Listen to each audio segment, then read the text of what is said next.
Now we head way north to another U.S. border, one that's almost triple the length of our southern border. On my recent visit there, Customs and Border Protection's Russell Eiser told me a New York state law is getting in the way of agents doing the job. A lot of people on the, they see the Border Patrol, they see the southern border, they see the desert, they see the heat, and they forget, hey, there's a northern border. There's a lot of operations going up here. We have a big footprint up here, the U.S. Border Patrol. We cover the entire border across the northern border from Canada, from Washington, all the way to Maine. So here at Buffalo Sector, people forget, one, the weather, it's cold. How we operate here in the winter is different than the rest of the Border Patrol. The assets we need to operate up here are very different from the rest of the Border Patrol. Here it's an all-water border, so boats. We need boats. We need guys that can run the boats. We need crew members. We need special skills for our agents to operate here on the border. Tell me about the green light law. In 2019, here in New York, the government imposed the New York State green light law.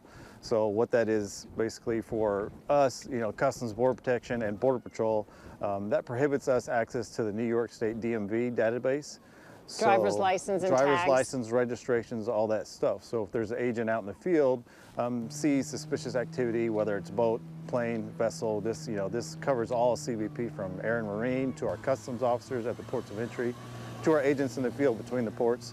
We're unable to access that database to see who's out there. So if we see suspicious activity, we don't know what we're coming on. Agents are walking up blind. So it's a huge thing for officer safety, and it's very demoralizing for our agents.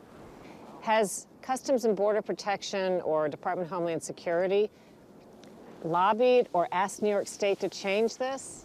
I know we messaged that to our our command staff up in headquarters in D.C. That's a huge issue for our agents. It's very demoralizing. So we've messaged that. I know we've tried to get it, but we're in New York State. It's a blue state, so it's a little harder to push up that agenda. When you say it's demoralizing, can you expand on that? Agents feel like they can't do their job.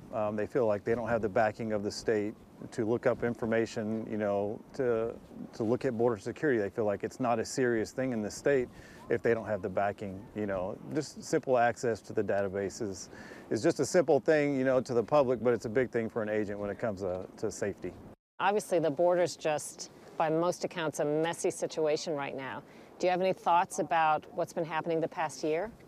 It's been tough on our agents, and people see the southern border and they forget that it impacts the northern border also. So the entire country is a border. Once somebody enters the border illegally, brings contraband, narcotics, weapons, whatever, once they cross the border, they don't stay on the border. That continues into the United States, into the interior. This border isn't as busy, of course, but why is it so important? I think it's different because the relationship with the U.S. and Canada is different between U.S. and Mexico. We have that coordination with Canada, so it's a little different. We get a little different types of criminal activity here. I'd say it's a little more hidden. It's a little more discreet. We have to look a little harder. It's more that needle in the haystack type thing.